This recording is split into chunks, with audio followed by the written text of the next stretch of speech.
esta nueva forma de dar clases, nos vemos impedidos de poder hacer experiencias demostrativas de laboratorio. Pero si ustedes googlean fuerza magnética, fuerza de Lorentz, van a encontrar que hay muchos sitios en donde hay filmaciones que reproducen experimentos que uno hace en la universidad. Bueno, así es que nosotros de todas las fuerzas vamos a estudiar la de mayor sencillez, que es la ley de Lorentz, así se lo llama. Yo les decía, Lorentz fue un físico alemán que hizo grandes contribuciones a la física, principalmente en lo que respecta a teoría de relatividad, y en el año de 1890 escribió un libro que fue un bestseller, digamos, para la época, que se llamó Teoría del Electrón. Y en ese libro propone la ley de fuerzas que se ve aquí en la pantalla. En el miembro de la izquierda tenemos el vector fuerza, cuyo módulo se mide en Newton, mientras que en el miembro de la derecha tenemos la carga de la partícula cargada, que es medida en Coulomb. El B es el vector velocidad instantánea, cuyo módulo se mide en metros por segundo, y el B mayúscula, el vector B mayúscula, representa la intensidad de campo magnético, que, como habíamos visto en la clase pasada, tiene unidades de Tesla. Y la cruz representa el producto vectorial entre los vectores velocidad instantánea e intensidad de campo magnético. Bueno, claramente la ley de Lorentz lo que nos dice es que la fuerza que aparece sobre una carga puntual, recuerden que Q representaba la carga de una partícula puntual, es decir, la fuerza sobre una partícula puntual que está en movimiento en presencia de un campo magnético. La ley de Lorentz expresa esa ley de fuerzas. Si yo lo aplico a esta ley, a un caso particular en donde tenemos que la partícula cargada aquí positivamente se mueve a velocidad constante con un vector velocidad instantánea que tiene componentes solamente a lo largo del eje X positivo. Luego tenemos que el campo magnético, que hoy vamos a ver quién es el que produce, cuáles son las fuentes de campo magnético, es decir, quién puede producir un campo magnético, que está representado este campo magnético por su intensidad de campo, que tiene componentes Z negativos.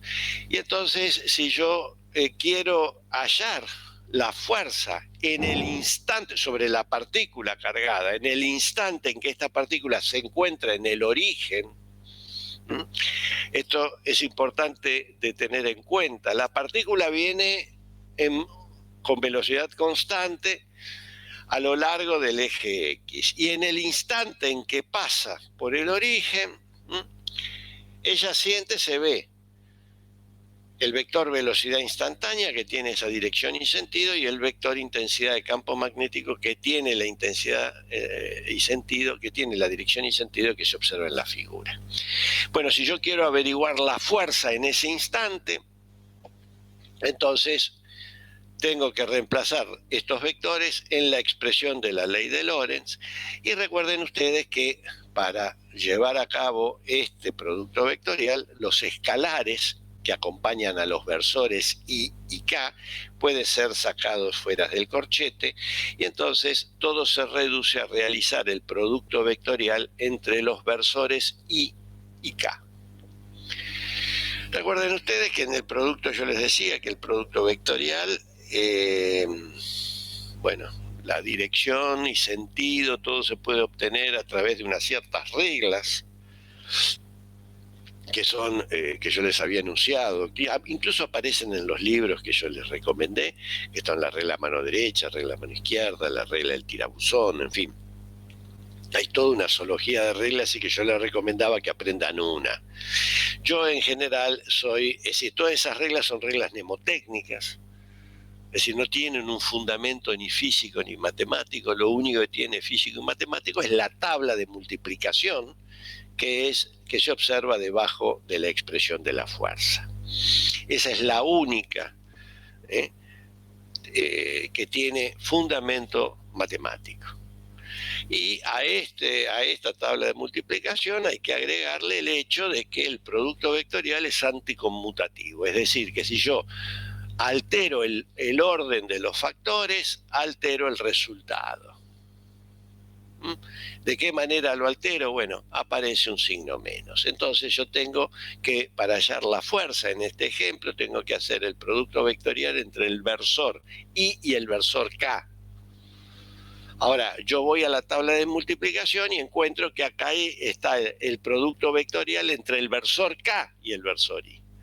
Bueno, dado que es anticonmutativo, el producto escalar, el producto vectorial que a mí me interesa va a ser menos J. Y entonces de ahí surge que la fuerza tiene solamente componente a lo largo del eje Y positivo, como se muestra aquí en la figura. Bueno, recuerden ustedes que yo les había dicho que todo para entender bien magnetismo, hay que conocer el producto vectorial. Es decir, y yo les había aconsejado que repasen el producto vectorial entre vectores. Bueno, y hay un hecho importante que surge de la propia ley de Lorentz, y es el hecho de que la fuerza siempre es perpendicular a la velocidad y al campo magnético. Permítanme volver a la primera pantalla, esta que está acá, y noten ustedes que el resultado de un producto vectorial claramente es un vector, y como todo vector va a tener una dirección, un sentido y un módulo. Recuerden ustedes que la dirección del vector resultado de un producto vectorial está dada por una recta, y esa recta tiene que ser perpendicular al plano que contiene los vectores factores. Es decir, en este caso la dirección de la fuerza es perpendicular al plano que contiene el vector velocidad y el vector intensidad de campo. Esto ocurre siempre, no en determinadas ocasiones, sino siempre la fuerza es perpendicular al vector velocidad y al vector intensidad de campo magnético. ¿Qué consecuencias trae esto? Bueno, la primera consecuencia es que vemos que la fuerza no va a cambiar el módulo del vector velocidad, es decir, el vector velocidad va a permanecer siempre constante, el módulo del vector velocidad, pero sí va a cambiar la dirección de este vector. Es decir, que la aceleración que aparece en este movimiento, en el movimiento de la partícula cargada que recién estudiamos, va a ser un movimiento en donde la aceleración va a aparecer como consecuencia de los cambios de dirección del vector velocidad, no de su módulo. El módulo va a permanecer constante en el tiempo. Aquí nuevamente en esta pantalla, disculpen, todavía no estoy repuesto de la tos que tengo. En la figura que se observa en esta pantalla, tengo el sistema inercial X, Y y Z positivo apuntando hacia ustedes. Y aquí también he representado la misma situación del caso anterior. Tengo una partícula cargada con carga Q positiva, vamos a asumirla, y tiene además una masa M. Tiene un vector velocidad v que tiene componente a lo largo del eje X, y esta partícula se mueve en presencia de un campo magnético que está dado por una intensidad de campo magnético V. Y aquí noten ustedes que V, que tiene componente Z negativo, no la puedo dibujar como venía dibujando hasta ahora los vectores, como segmentos orientados, debido a que el eje Z está, es perpendicular a la pantalla, entonces no puedo dibujar en el aire. Entonces para eso se introduce la siguiente notación, que es: si un círculo con una cruz representa un vector que tiene componente Z negativo, mientras que el mismo círculo pero con un punto representa un vector que tiene componente Z positivo. Bueno, ¿cuál es la consecuencia de que la fuerza sea perpendicular al vector velocidad y al vector intensidad de campo, es decir, que como vimos no cambia su módulo, pero sí su dirección. Bueno, hace de que la partícula ejecute un movimiento circular uniforme. Movimiento que ustedes ya han visto en Física 1. Está caracterizado este movimiento porque existe una sola fuerza, que es la fuerza centrípeta, cuya aceleración centrípeta aparece como consecuencia de los cambios de dirección del vector velocidad y no de su módulo. Así que vemos que la trayectoria que va a seguir la partícula es un círculo. Círculo que lógicamente va a tener un determinado radio que nosotros ya lo hemos calculado en la clase pasada. ¿Y cuál es la otra consecuencia que tiene? Que tiene el hecho de que la fuerza sea perpendicular a la velocidad. Bueno, está relacionado con el trabajo. El trabajo que hace la fuerza de Lorentz o el trabajo que hace la fuerza magnética se puede calcular partiendo de su definición, como vemos acá, donde P sub 0 y P sub 1 son dos puntos de la trayectoria que va a tener la partícula, que ahora la conocemos. Es una trayectoria circular, o sea que P sub 0 y P sub 1 son dos puntos de esa trayectoria. Y entonces,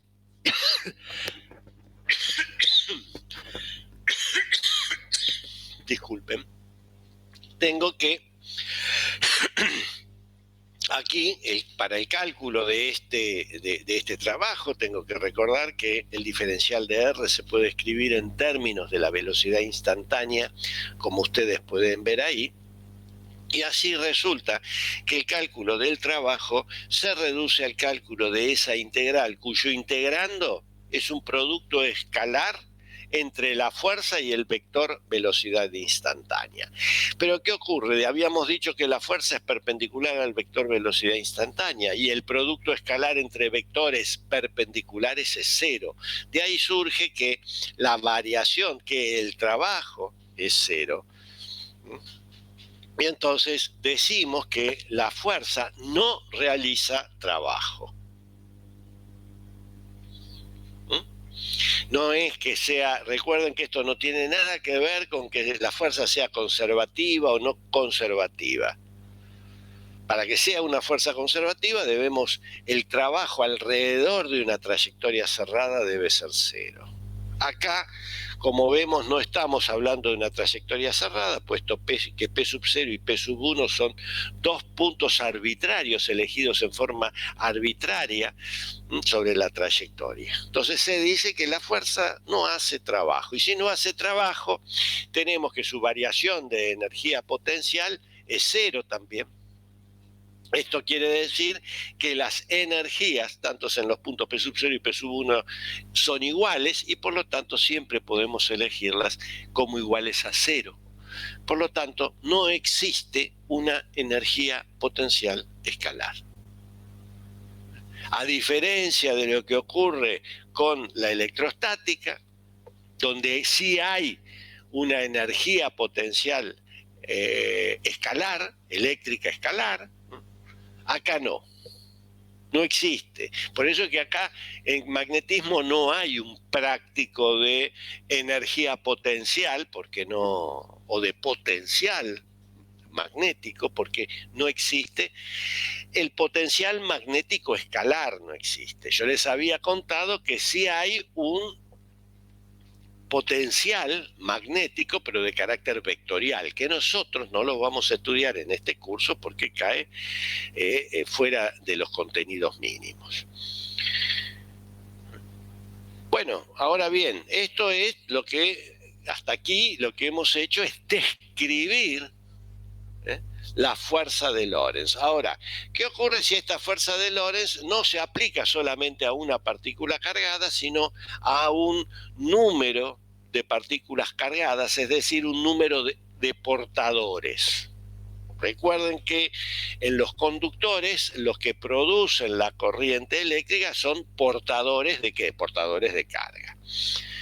Bueno, supongamos que nosotros tenemos un cable conductor que tiene una cierta longitud delta X y una sección transversal A, y a ese trozo de conductor lo colocamos en un campo magnético B, como se muestra en la figura.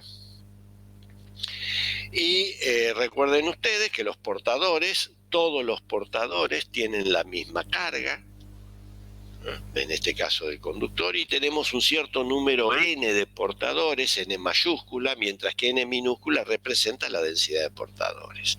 Recuerden que la velocidad con que se mueven los portadores, la velocidad de arrastre, es constante. Y entonces, si yo quiero averiguar cuál es la fuerza que siente un portador de los n que hay presentes en ese trozo de conductor, encuentro que ese portador siente la fuerza de Lorentz que tiene esta expresión. Bueno, esto es lo que le ocurre a un portador, pero yo tengo n, ¿qué le va a ocurrir a los n portadores? Y bueno, habrá una sumatoria de fuerzas, tendré que hacer sobre los n portadores. Pero como todos tienen la misma carga, la misma velocidad y sienten la presencia del mismo campo magnético, en realidad yo de esta suma vectorial tengo que hacer una sola componente. Permítame volver a la pantalla, que es la componente ni. De ahí es que entonces, como estoy trabajando con una sola componente, puedo hacer una suma escalar, dado que las otras dos son cero. Y entonces encuentro que esa resultante de fuerzas es n veces la fuerza de Lorentz. Recordemos que n puede ser escrita en términos del volumen del trozo de material conductor a través de la expresión esta que figura aquí, que reemplazada en la expresión de la resultante de fuerzas adquiere esta expresión. Si uno recuerda la definición que dio de corriente eléctrica, es decir, de la cantidad de carga que por unidad de tiempo atraviesa la sección transversal de un cable conductor, vemos que la resultante de fuerza adquiere la expresión final que vemos aquí. La resultante de fuerza es el producto de la corriente que circula por ese trozo de material conductor, la longitud de ese trozo de material conductor y el campo magnético. Ahora bien, recordemos que esta resultante es un vector. Acá tenemos el caso de una sola componente, entonces parecería ser que tenemos el módulo de esa fuerza, pero si yo quiero escribirla en forma vectorial, lo puedo hacer si previamente defino al vector delta X. Y este vector delta X, que hoy va a jugar un rol importante en nuestra clase número 12, es un vector que tiene como dirección es tangente al cable conductor, el sentido tiene el sentido de la corriente y su módulo representa la longitud del trozo de material conductor. Así, con esta definición encontramos que la resultante de fuerzas sobre ese trozo de material conductor tiene esta expresión. Es el producto de la corriente y de el producto vectorial entre los vectores delta X recién introducido y la intensidad de campo magnético. Esta expresión tiene una consecuencia bastante importante. Recuerden que esto es para un trozo de material conductor. ¿Qué ocurre si ahora yo tengo un cable de longitud arbitraria y que tiene una forma arbitraria, como se ve aquí en la figura? Hay un hecho que es importante. Por este cable circula una corriente. Para que por un cable circule una corriente tiene que tener una batería en algún lugar. Yo acá no dibujé la batería, pero la batería existe. Es decir, los extremos de este cable están conectados a una batería para que por ese cable circule una corriente. Si no circula corriente acá, no funciona nada. Bueno, ¿cómo puedo resolver este caso del cable de longitud arbitraria y también de forma irregular, como se ve acá? Bueno, para hallar su resultante tendría que sumar las fuerzas que aparecen sobre cada uno de los trozos que se observan aquí. Para calcular esa resultante de fuerzas puedo directamente hacerlo de esta manera, sumando los trozos y encontrando que la resultante de fuerzas tiene esta expresión. Noten ustedes que esta expresión depende del vector L mayúscula, y L mayúscula es un vector que representa la distancia, su módulo representa la distancia relativa que hay entre los extremos del cable. Es decir, que la resultante de fuerzas depende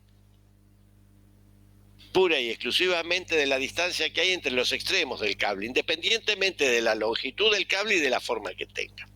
Esto es algo difícil de entender, pero así ocurre. ¿Qué pasa en el caso en que yo uno los extremos del cable? Y L tendría un módulo 0 y por lo tanto la resultante va a ser 0. Reitero,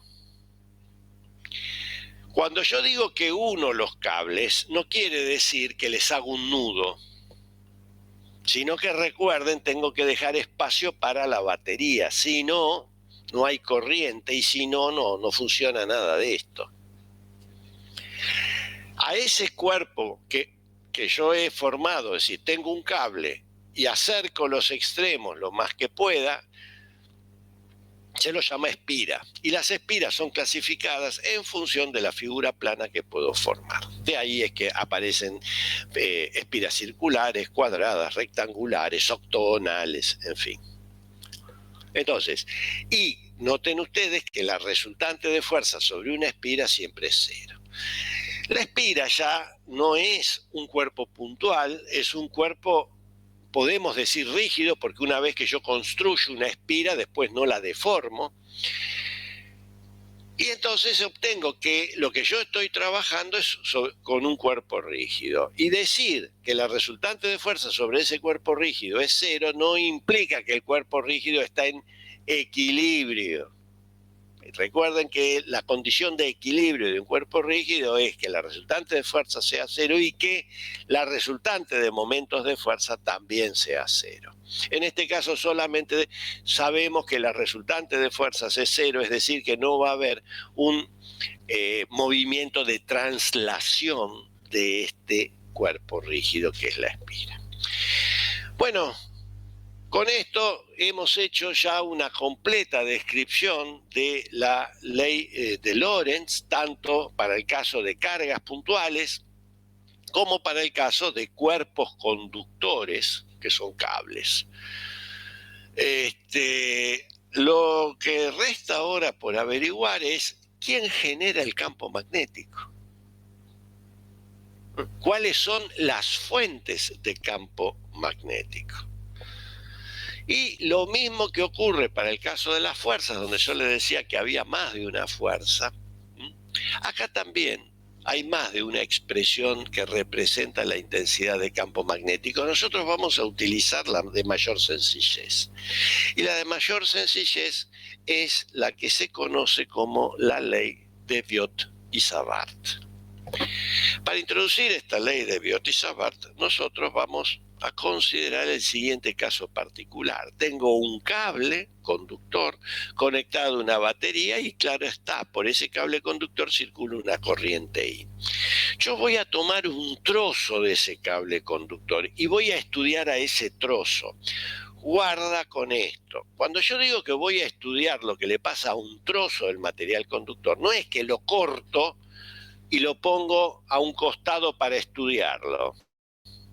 No lo puedo cortar, porque si lo corto no va a circular corriente. Es decir, lo que yo voy a hacer es, lo que tengo en la figura de la izquierda, me voy a enfocar en lo que pasa dentro de ese círculo punteado. Y de ese círculo punteado voy a encontrar un trozo de material conductor que tiene una longitud delta X y por el que circula una corriente. Yo solamente dibujé el trozo, pero recuerden que el cable sigue para la derecha y sigue para la izquierda. Y ahora me voy a preguntar ¿cuál es la intensidad de campo magnético que genera este trozo de material conductor que transporta una corriente I? ¿Y dónde quiero calcular la intensidad de campo magnético? En un punto P del espacio, que está perfectamente determinado por el vector posición R, como se muestra en la figura de la derecha. Bueno, ¿qué dice la ley de Biot-Savart? La ley de Biot-Savart dice que el campo magnético en el punto P, que está representado acá por delta B de P en el miembro de la izquierda, el delta aquí es introducido porque estamos tratando con un trozo de material conductor. No se olviden de eso.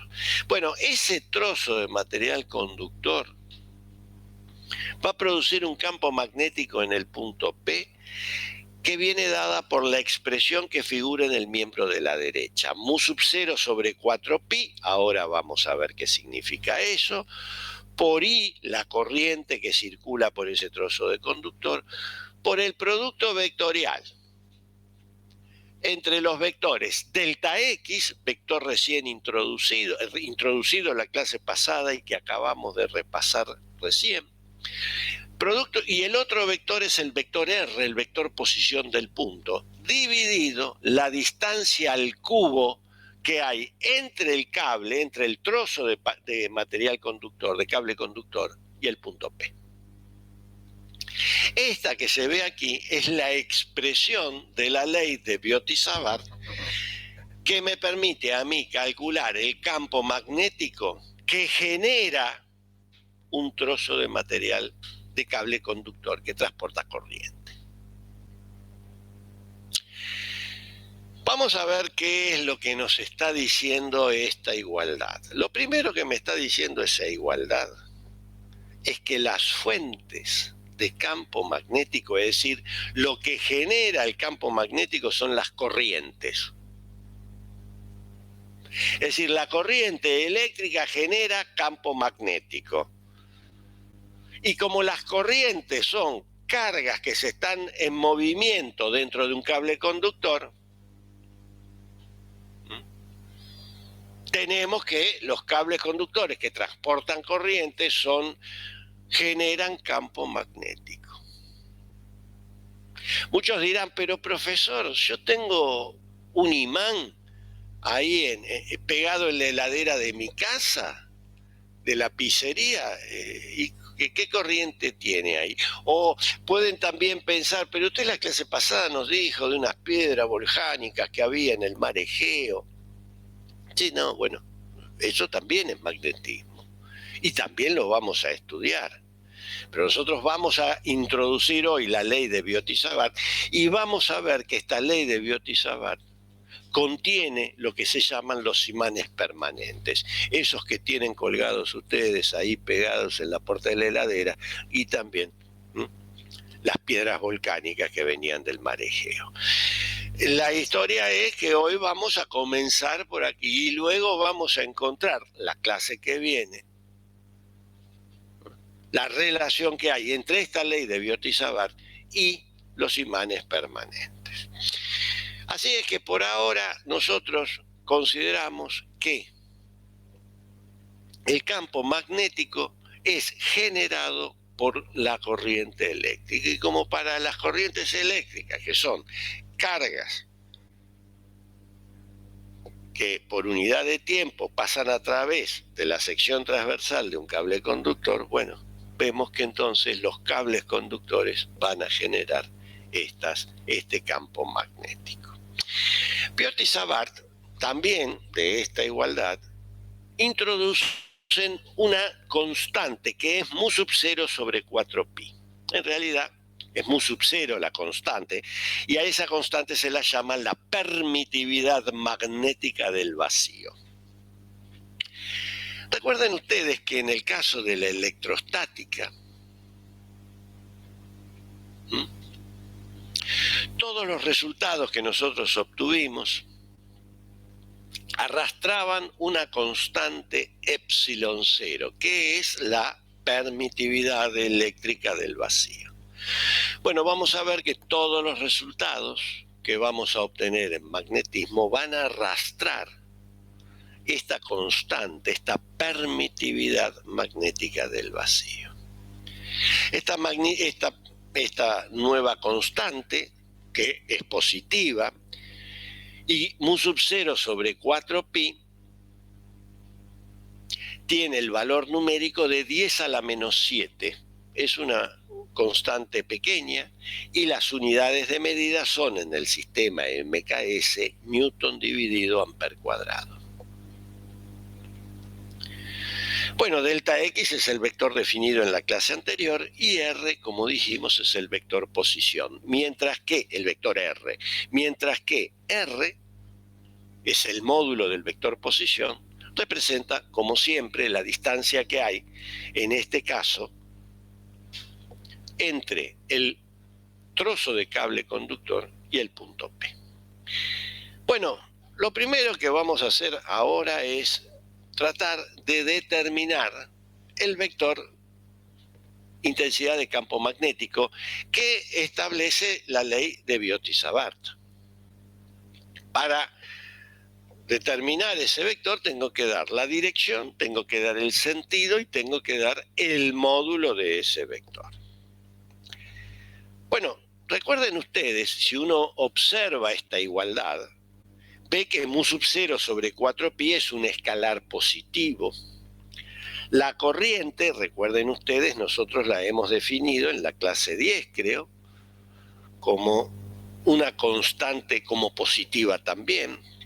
R, que es una distancia, también es una magnitud positiva. El cubo seguirá siendo positiva. Por lo tanto, la dirección y sentido del vector que se encuentra en el miembro de la izquierda viene determinada por la dirección y sentido del vector, que resulta de efectuar el producto vectorial entre delta X y R. Permítanme ir a este caso en donde tenemos ahora en este sistema inercial X, Y, Z positivo apuntando hacia ustedes. Tenemos marcado el vector delta X. Recuerden que delta X es un vector que tiene la dirección, es tangente al cable, el sentido es el de la corriente. Y por eso el vector delta X está marcado aquí. También aquí se marca, es decir, que el vector delta X tiene en este caso componente X positiva. Aquí también en esta figura se ve el vector posición R y se observa que entre ambos hay un ángulo tita. Es decir, ambos vectores forman entre sí un ángulo tita. Bueno, muy bien. Recuerden que el vector que resulta del producto vectorial entre dos vectores,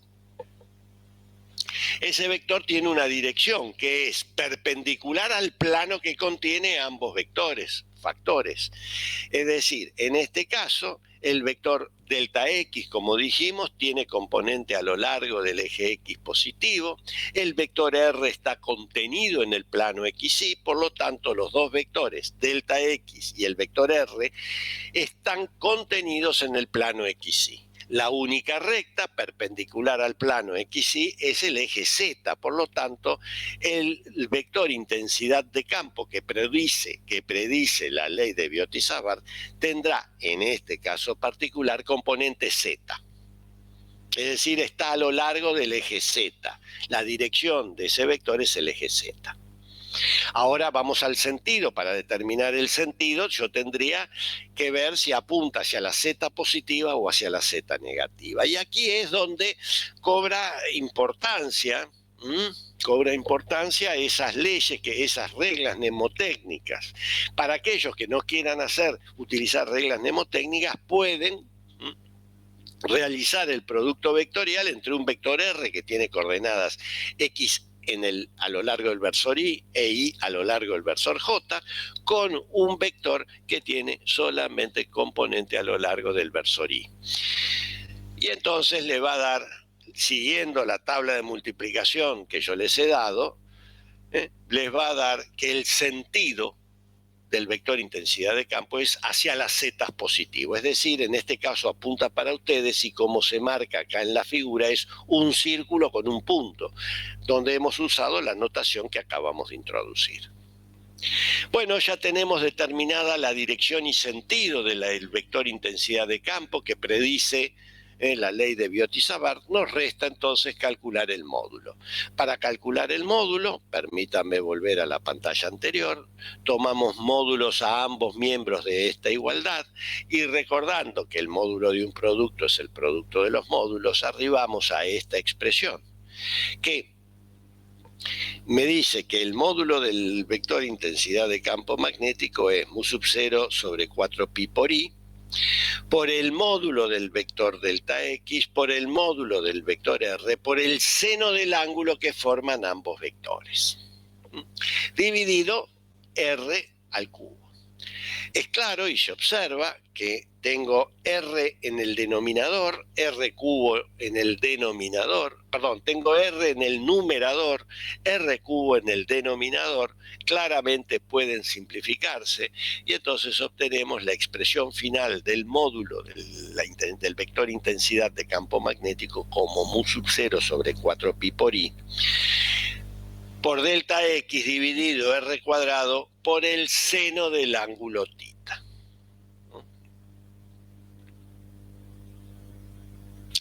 Ahora bien, lo primero que notamos es que este módulo va como la inversa del cuadrado de la distancia que hay entre el trozo de material conductor y el punto en donde yo quiero calcular el campo magnético.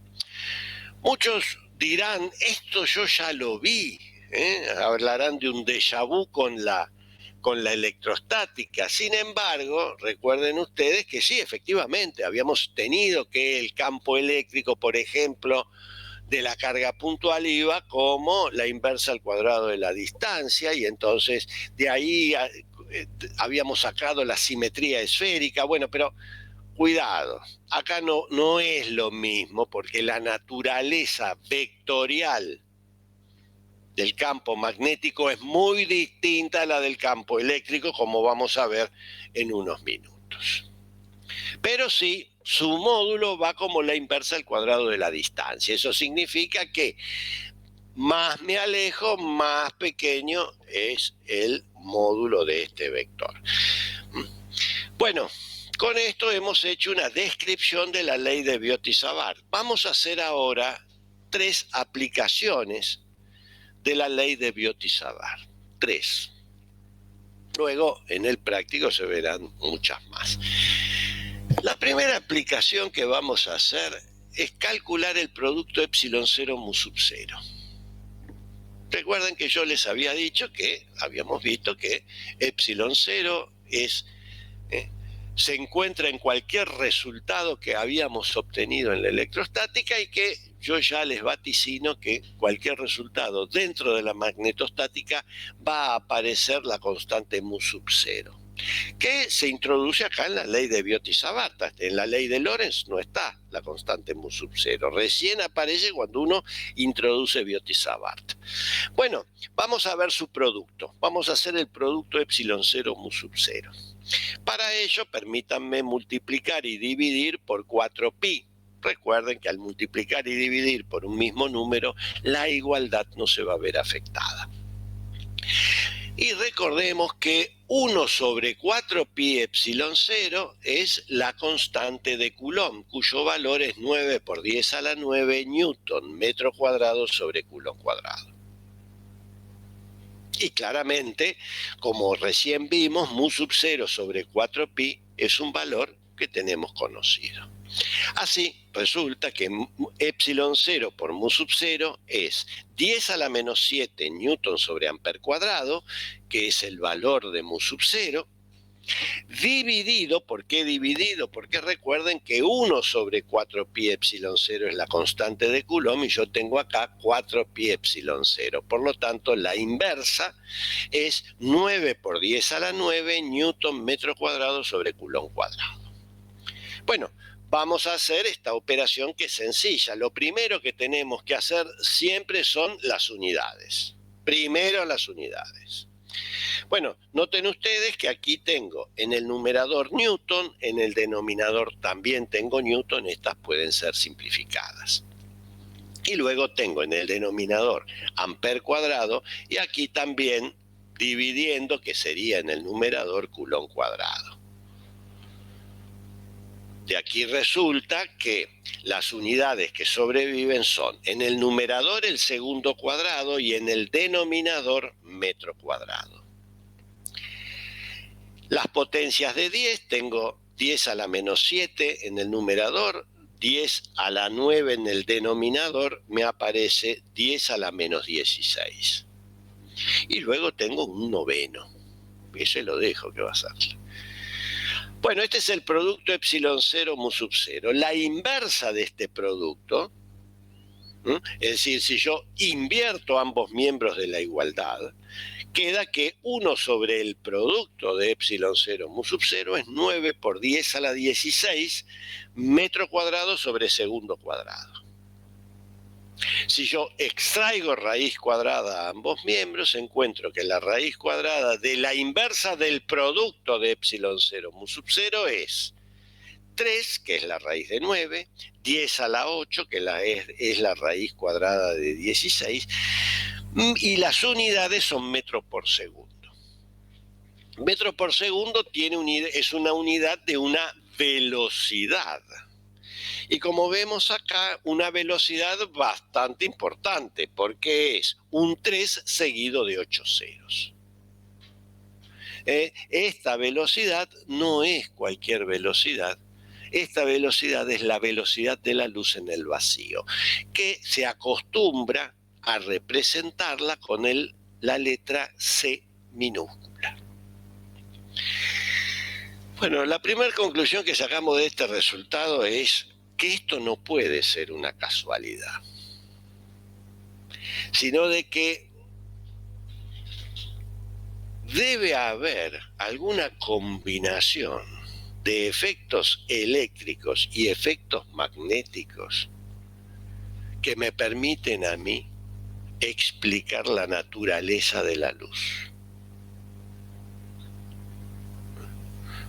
¿Esto qué significa? Que tenemos que seguir estudiando, porque ahora se nos ha abierto un nuevo interrogante muy difícil de explicar, que es que la luz es una combinación de efectos eléctricos y magnéticos. Porque, reitero, no puede ser casualidad que este producto, esta operación que hemos hecho, nos dé la velocidad de la luz en el vacío. Bueno, este es el primer ejemplo que como ejemplo nos deja un interrogante y vaya que es un interrogante difícil de responder. Vamos a otro ejemplo. El otro ejemplo es el siguiente. Nosotros habíamos dicho que la ley de Biot-Savart predice, o establece, mejor dicho, que las fuentes de campo magnético son las corrientes eléctricas. Pero dijimos nosotros también que la corriente eléctrica es la cantidad de carga que pasa a través de la unidad de tiempo, que pasa a través de la sección transversal de un cable conductor. Es decir, las corrientes son cargas que están en movimiento. Bueno, vamos a analizar a ver cuál es el campo magnético, no que genera un cierto número n de portadores, sino vamos a ver lo que le pasa a una partícula cargada. ¿Cuál es el campo magnético que genera esa partícula cargada? Una sola. Aquí tengo yo en la figura que se observa en la pantalla, tengo como siempre mi sistema inercial, X, Y y Z positivo apuntando hacia ustedes. En el origen, es decir, tengo una partícula cargada que se desplaza a lo largo del eje X, con sentido hacia las X positivas, se mueve a velocidad constante, voy a suponer que se mueve a velocidad constante, por lo tanto ya sé que su movimiento va a ser rectilíneo y uniforme. Y el módulo de esa velocidad constante es mucho menor que la velocidad de la luz en el vacío. ¿Por qué? Bueno, voy a hacer ese caso Después en unos minutos vamos a ver por qué puedo hacer esto y ya no puedo ir más allá. Pero vamos a suponer esto. Ahora tengo una velocidad para comparar. Porque uno puede decir, sí, la partícula se mueve con una determinada velocidad y es de alta velocidad a baja velocidad. Para eso tengo que tener una velocidad con qué comparar. Bueno, ahora tenemos la velocidad de la luz, que es una velocidad muy alta, porque recuerden, es 3 seguido de 8 ceros. Ahora, bueno, esta es mucho menor. Y esta partícula cargada, que voy a asumir que tiene una carga positiva y que se mueve en movimiento rectilíneo y uniforme a lo largo del eje X positivo, en el instante en que pasa por el origen del sistema inercial, me pregunto, ¿cuánto vale el campo magnético en el punto P que está determinado por el vector R? Bueno, ¿cuánto vale ese campo magnético? Y bueno, vamos a partir de la ley de Biot-Savart, del módulo del campo magnético que predice la ley de Biot-Savart, que es el que está en esta expresión. Mu sub 0 sobre 4pi por delta x por el seno de tita dividido r cuadrado. Es la expresión que acabamos de encontrar nosotros. Bueno, pero claro, acá delta x, en la ley de Biot-Savart era el trozo de material conductor, acá delta x representa la distancia que recorre esta partícula cargada en un tiempo delta t. Es decir, que delta x lo podemos pensar como v por delta t, la ecuación horaria del movimiento rectilíneo y uniforme. Y que es la cantidad de corriente que por unidad de tiempo pasa a través de la sección transversal de ese trozo de material conductor.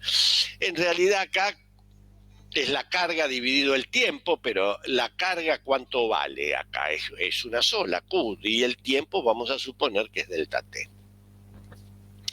Si estas dos expresiones para delta x y corriente las reemplazo en la expresión de la ley de Biot-Savart, donde he sacado el delta, porque recuerden que nosotros habíamos introducido el delta, la letra delta, para hacer referencia a que hablábamos de un trozo de material conductor de longitud delta x, pero acá ya no hay material conductor, hay una partícula, por eso que directamente sacamos el delta y dejamos el B, el campo magnético B en el punto P. Es el módulo este. Bueno, si hacemos las operaciones que corresponden, o mejor dicho, las simplificaciones que resultan evidentes, tenemos que este módulo del campo magnético es mu sub 0 sobre 4pi por Q, por el producto de la velocidad por el seno de tita dividido r cuadrado. Bueno, este es el módulo. Sería conveniente escribir la expresión, pero en forma vectorial. Y eso lo podemos hacer si introducimos el vector posición que tenemos acá. De esta manera, tenemos que el campo magnético que genera esta partícula cargada en movimiento rectilíneo uniforme, el campo magnético que genera en este punto P tiene esta expresión escrita en forma vectorial. Ese campo magnético depende del producto vectorial entre los vectores velocidad instantánea y vector posición. Bueno, muy bien, ya tenemos, este es el campo magnético que genera una partícula cargada con movimiento rectilíneo y uniforme y cuyo módulo de velocidad es mucho menor que la velocidad de la luz en el vacío. Bueno, pero vamos a ver, a reescribir esta expresión de la siguiente manera. Permítanme multiplicar y dividir la igualdad por 4pi epsilon 0, recordando siempre que multiplicar y dividir esta expresión por el mismo número no altera la igualdad.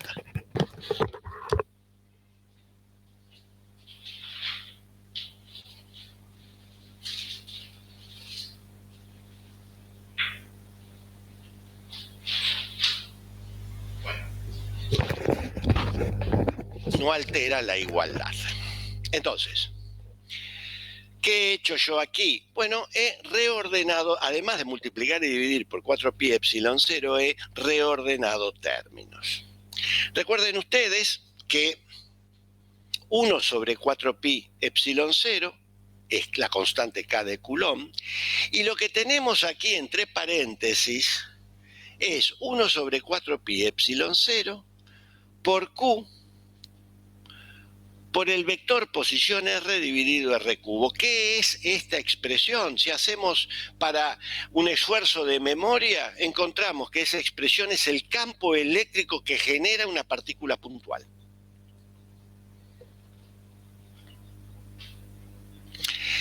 ¿Y qué es mu sub 0 sobre 4pi? Que lo tenemos aquí delante y ya lo hemos hecho, es 1 sobre c cuadrado. Por lo tanto, la expresión vectorial del campo magnético puede ser escrita en términos del campo eléctrico de una carga puntual como esta expresión, 1 sobre c cuadrado por el producto vectorial entre el vector velocidad instantánea y el vector campo eléctrico. Bueno, vamos a analizar esta expresión que tiene muchas interpretaciones que podemos hacer el día de hoy. Lo primero que tenemos que ver es que el campo eléctrico de la carga puntual y el campo eléctrico que genera esta partícula es el mismo. Esto no nos tiene que llamar la atención. No nos tiene que llamar la atención de que el campo eléctrico de una carga estática y el campo eléctrico de una carga en movimiento rectilíneo uniforme sea el mismo. ¿Por qué? Porque esto ya lo habíamos visto cuando nosotros vimos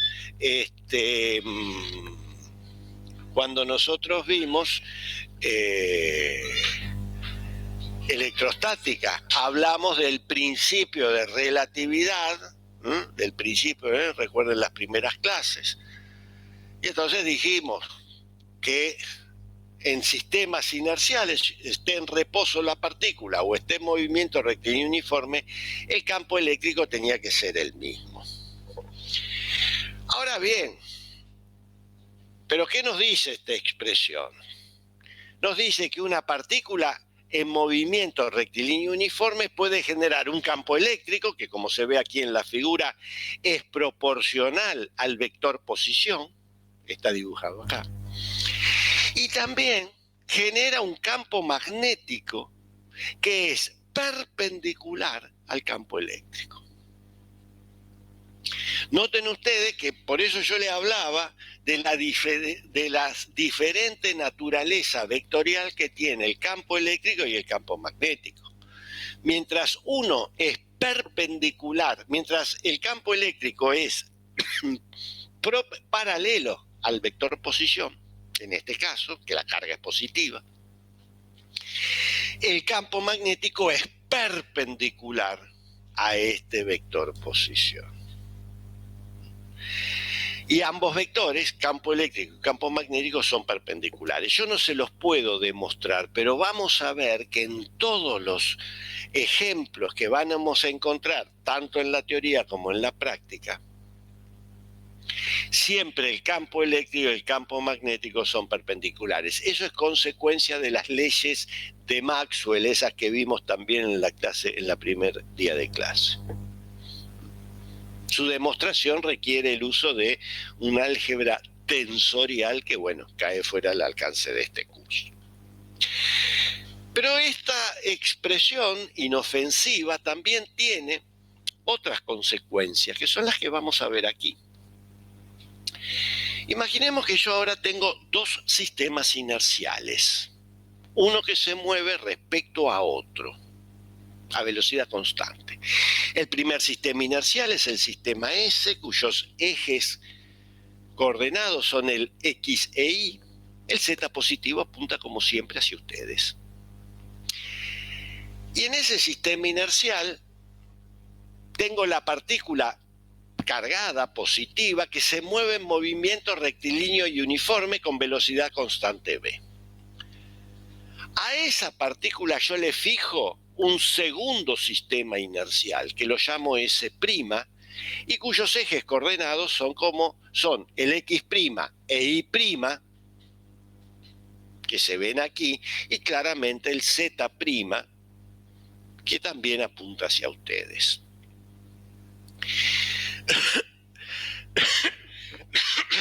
Disculpen. Ahora yo me pregunto, ¿qué es lo que mide o lo que se observa en el sistema S' y qué es lo que se va a observar en el sistema S? Es decir, en cada sistema inercial yo tengo un observador que observa en el sistema S' y que se observa en el sistema S. Bueno, en el sistema S', si yo estoy parado ahí, soy el observador, ahí en el sistema S', noten ustedes que como S' está fijo a la partícula, y esta partícula se mueve a velocidad constante, para mí que estoy en el sistema S', la partícula está en reposo. Como la partícula cargada está en reposo, yo lo que voy a medir es campo eléctrico. Ahora, ¿qué le ocurre al observador que está en S? El observador que está en S lo que observa es que la partícula cargada se mueve con velocidad constante v.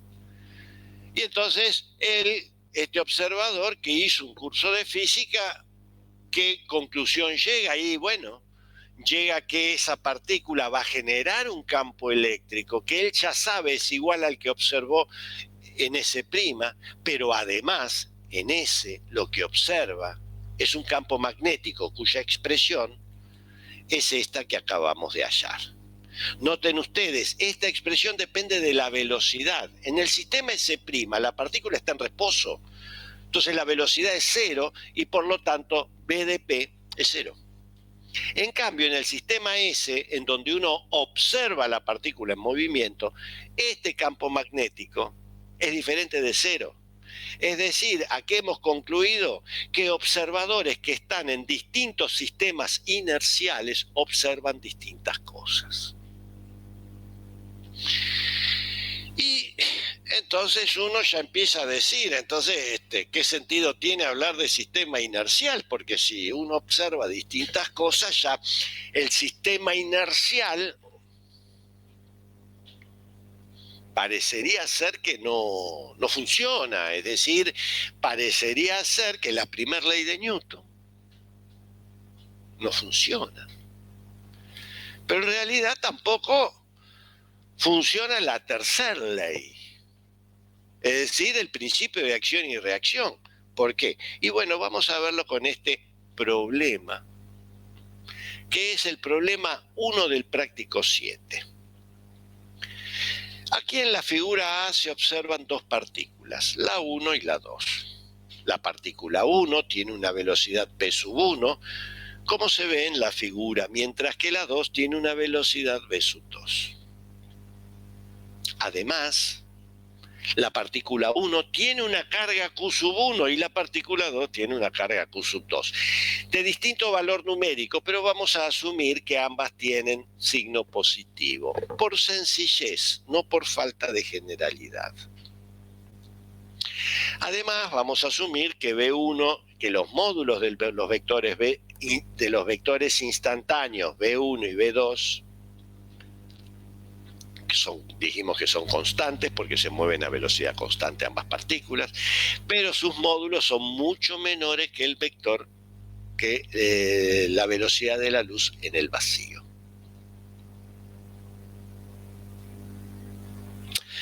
Bueno, ¿qué es lo que quiero averiguar yo?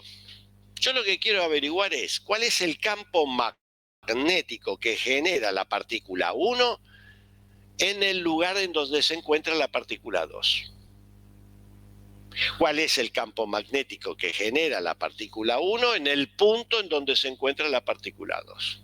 Es decir, quiero hallar el campo B1,2, el campo que genera la partícula 1 en el lugar en donde se encuentra la partícula 2. Para ello, ¿qué tendré que hacer? Y bueno, aplicar la expresión que acabo de hallar. Mu sub 0 sobre 4pi por Q sub 1 por el producto vectorial entre B1 y el vector posición R. ¿Cuál es el vector posición R? El que se ve aquí en la figura B. Va desde la carga Q sub 1 a la carga Q sub 2.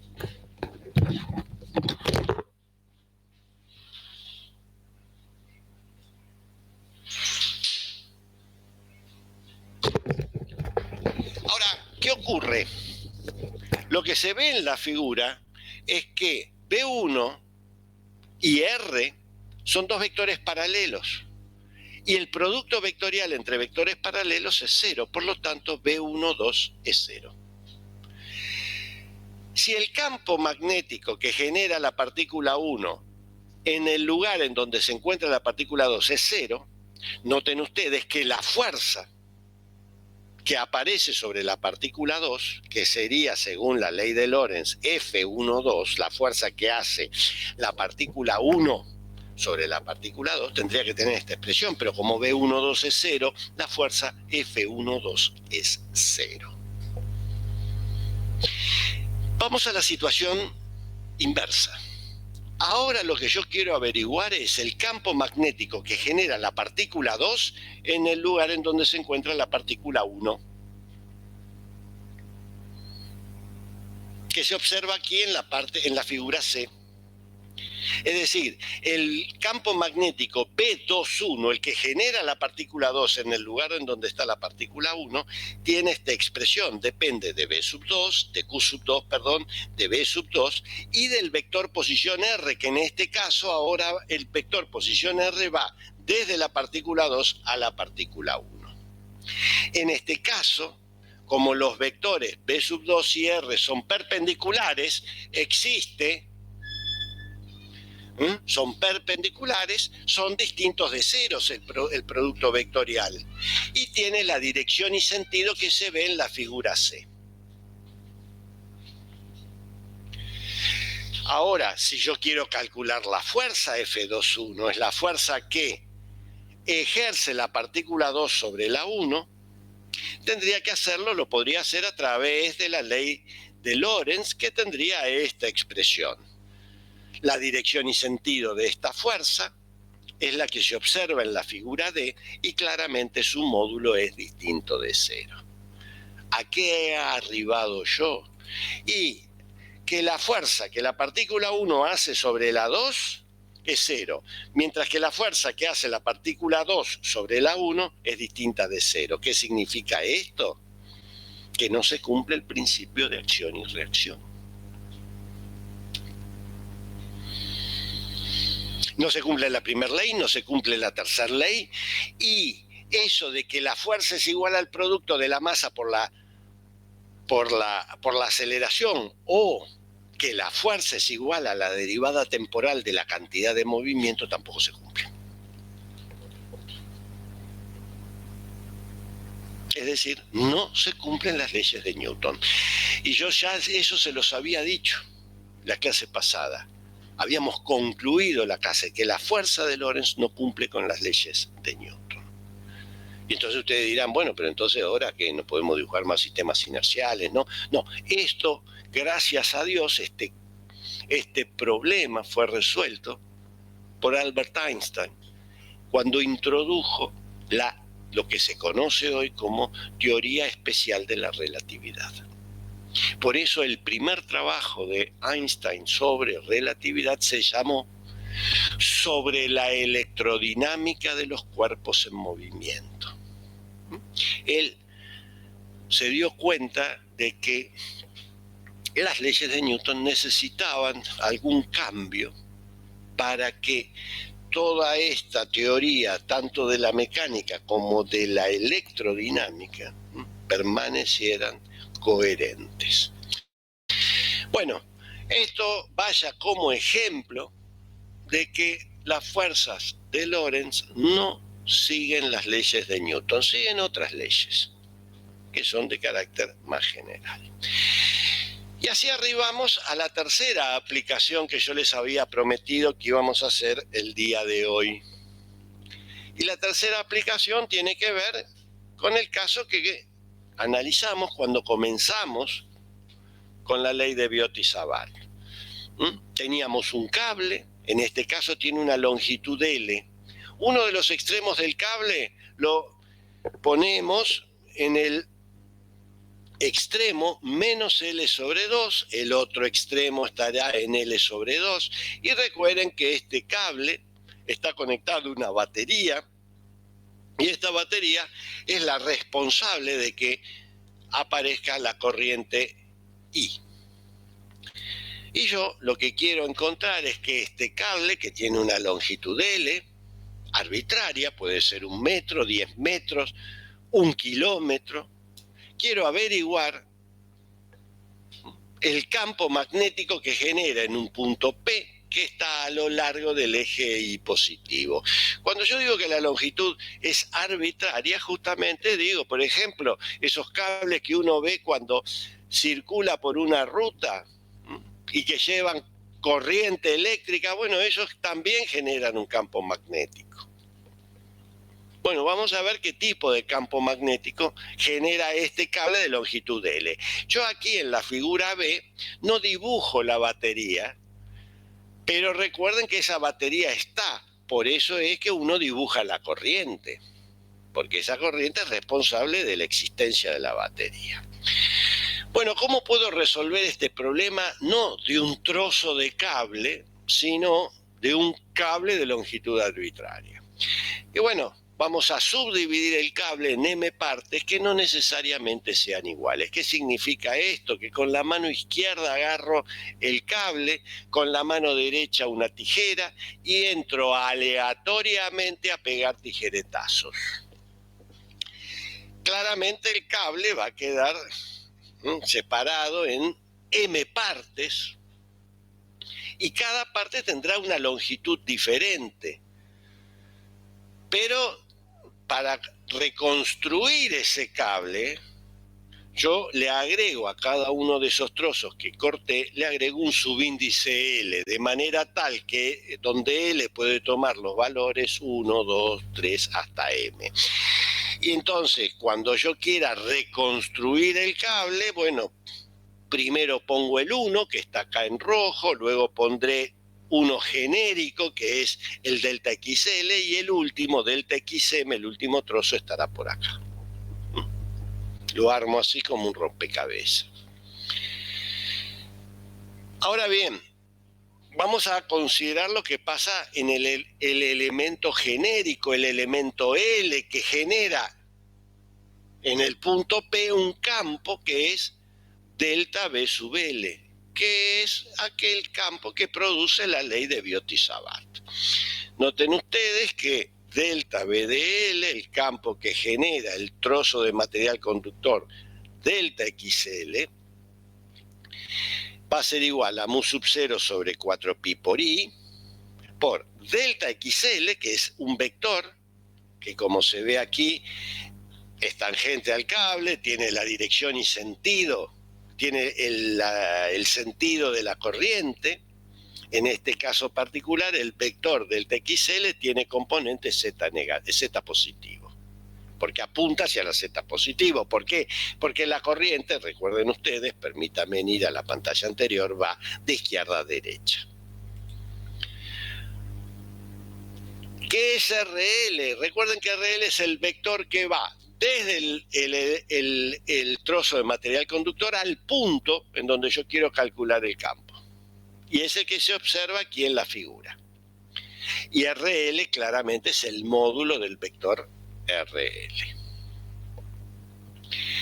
Bueno, esto es lo que produce un elemento delta XL. Si yo quiero saber lo que producen todos los elementos, tendría que hacer la suma vectorial. Pero recuerden que la suma vectorial,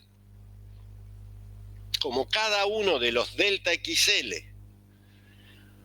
produce un campo que tiene componente Z positivo, la suma vectorial también va a tener componente Z positivo. De ahí es que solamente puedo hacer, no es necesario hacer una suma vectorial, sino que se reduce a una suma escalar, porque tengo que sumar las contribuciones a lo largo de la componente Z solamente.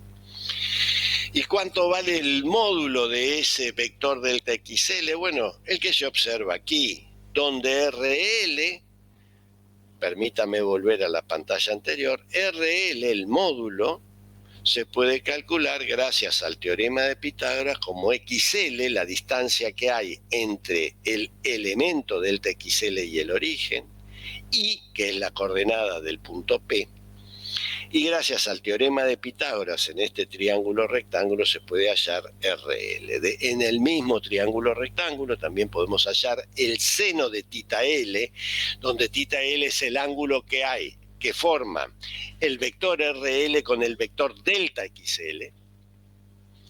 Y entonces el seno de tita L es cateto opuesto sobre hipotenusa. Bueno, dicho esto, el campo resultante se obtiene sumando las anteriores expresiones, como dijimos, como cada sumando tiene componente Z, la sumatoria tendrá solamente componente en Z, y entonces la componente Z de cada sumando es la que se observa aquí, y luego se hace la suma para hallar la resultante del campo magnético. Nuevamente, esta suma se puede hacer a través de una integral de Riemann, en este caso integral que se extiende entre menos L y más L sobre 2.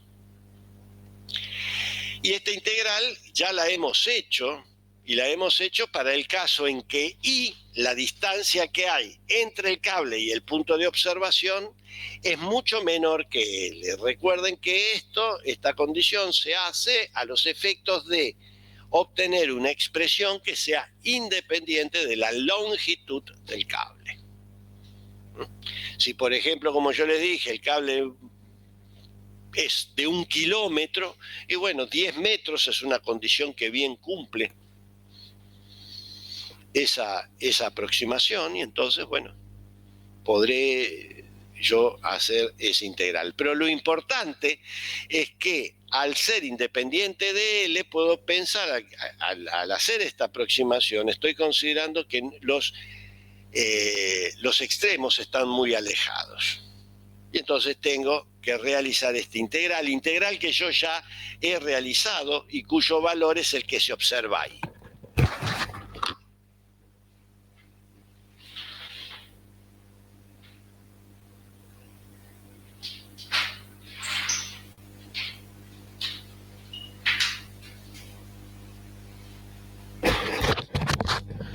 Su valor es 2 sobre I cuadrado.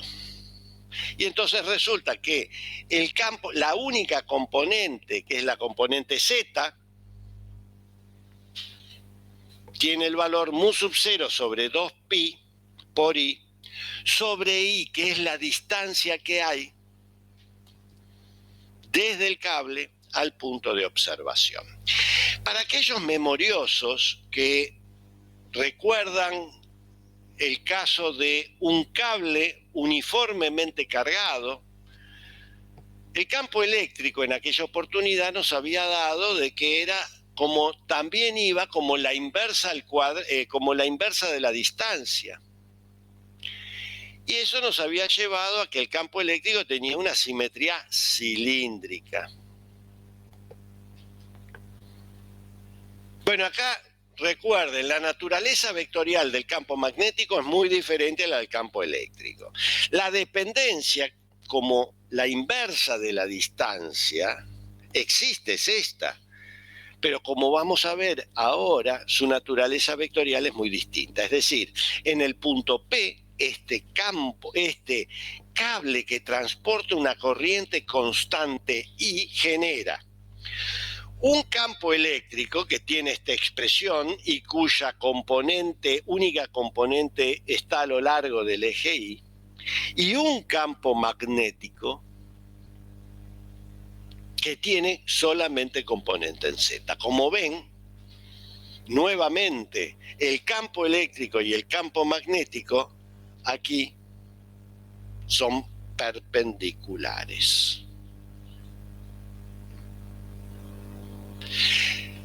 La naturaleza vectorial de estos campos es muy diferente. Piensen ustedes que el campo eléctrico es perpendicular al cable y el campo magnético tiene esta dirección que es perpendicular al campo eléctrico.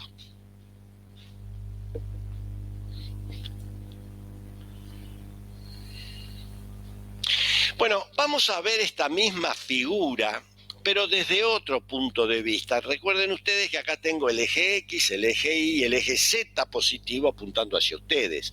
Vamos a verla de esta manera. Aquí tengo mi sistema inercial visto desde el eje Z, lo tengo aquí, el eje Y y el eje X positivo que es entrante en la página. El eje X positivo es entrante a la página. Y acá yo he dibujado los vectores campo, intensidad de campo magnético. Primero de todo, dibujé el conjunto de puntos que se encuentra a la misma distancia Y del cable. Es así que este conjunto de puntos describen, como se ve, una circunferencia punteada, y esa circunferencia punteada son todos los puntos que se encuentran a la misma distancia del cable, distancia que por otra parte es I. Y noten ustedes que el campo magnético en todos esos puntos es tangente a esta curva cerrada que es una circunferencia de radio I. Desde ya, los módulos de los vectores aquí dibujados son todos iguales y tienen la expresión que aquí se observa.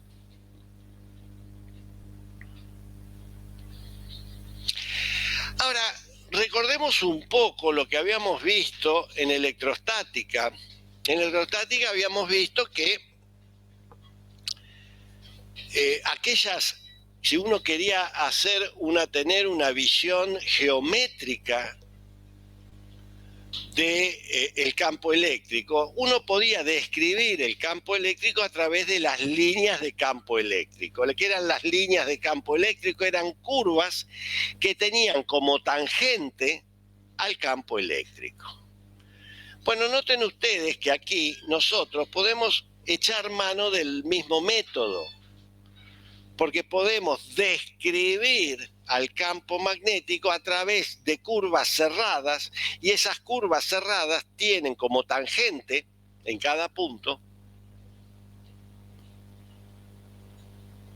al campo magnético.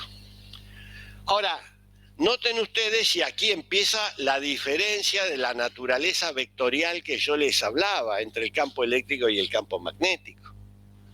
Mientras que el campo eléctrico nace en las cargas positivas y muere en las cargas negativas, acá el campo magnético no nace y no muere. ¿Por qué? Porque las curvas son cerradas. No nacen en ningún punto ni mueren en ningún punto.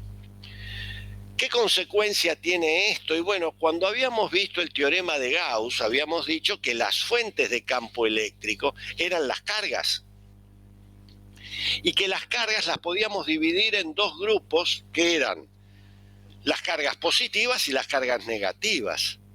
Ahora, acá yo no puedo dividir nada en las fuentes. ¿Por qué? Porque las curvas son cerradas. Y al ser curvas cerradas, ¿qué consecuencia trae esto? Y que el flujo de campo magnético a través de una trayectoria, no a través de una trayectoria, a través de una superficie cerrada, siempre es cero. Esto es consecuencia de que las líneas de campo magnético son curvas cerradas. Y esta ecuación del flujo de campo magnético, que es igual a cero, es siempre cero, es una de las leyes de la magnetostática. Por eso es que también en magnetostática no van a tener un práctico de ley de Gauss o un práctico en donde tenga que calcular flujo alguno sobre superficies cerradas. ¿Por qué? Y porque siempre es cero. No es como en el caso de la electrostática, en donde puede ser positivo, puede ser negativo e incluso también puede ser cero. Pero acá no, acá siempre es cero.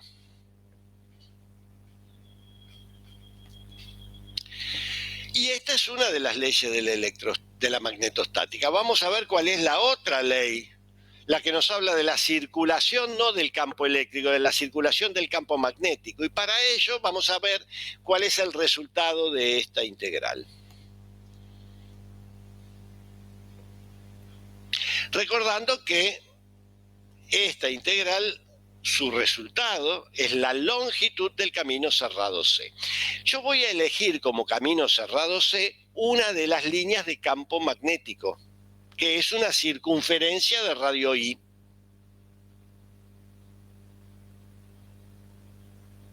Bueno, para hacer esta integral tengo que hacer el producto escalar entre el campo magnético y el vector diferencial de R.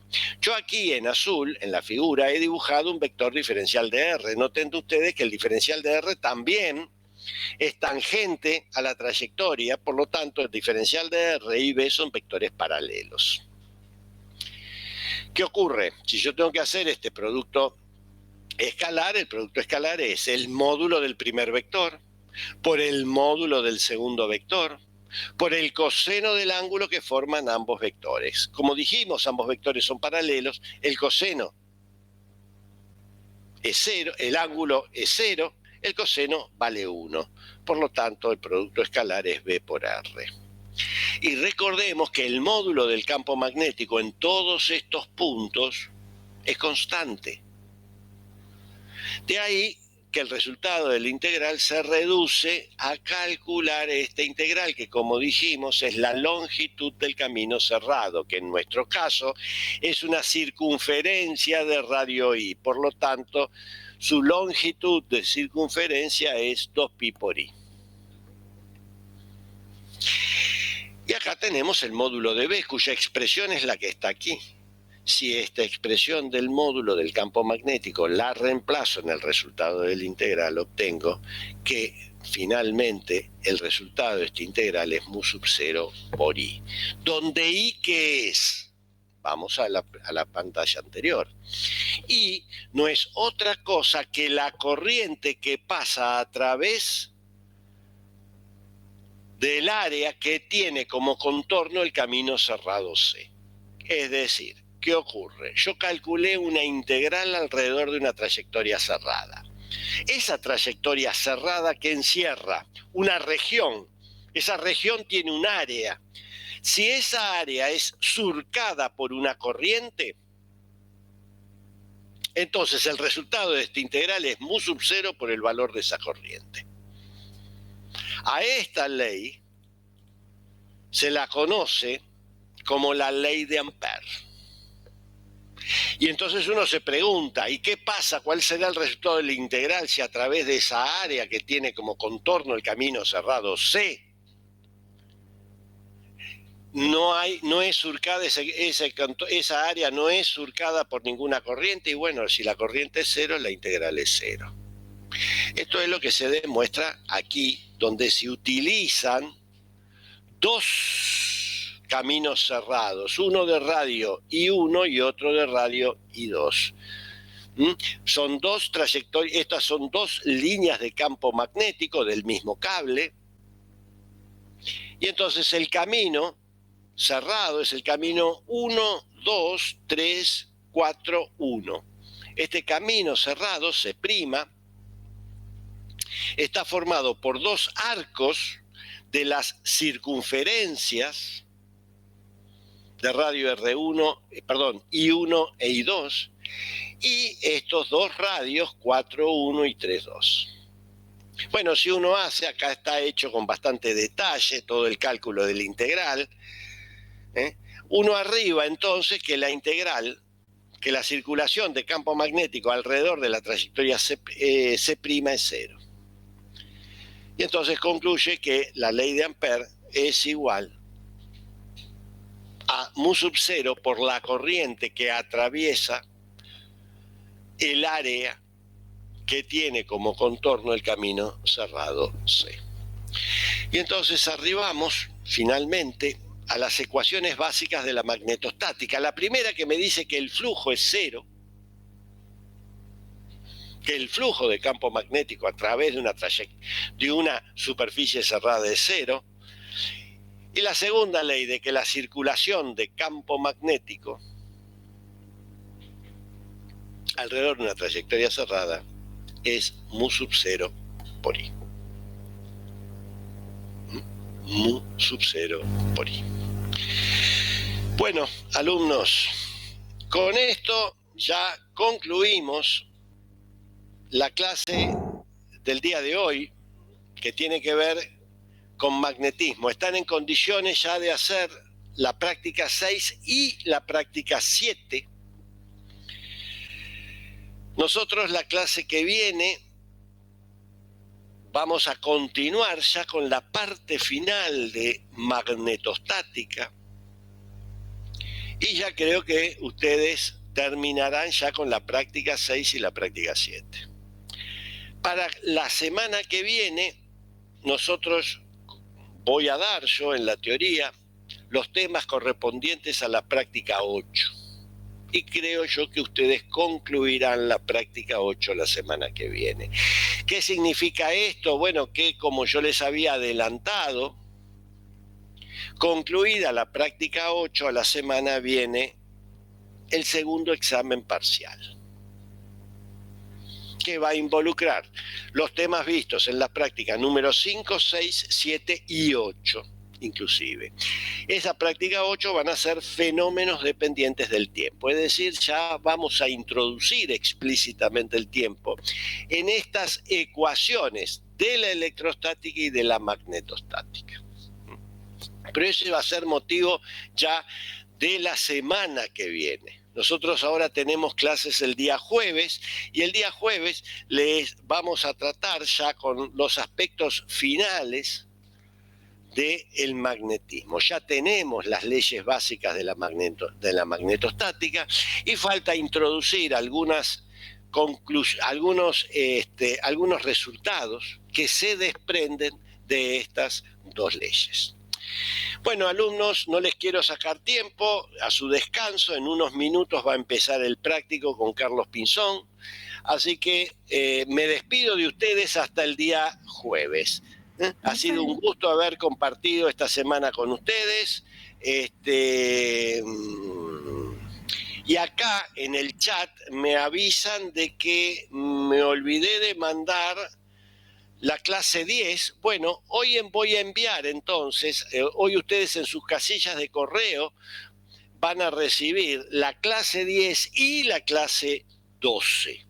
De manera tal que ya vayan ordenando todas las clases porque se viene el segundo parcial.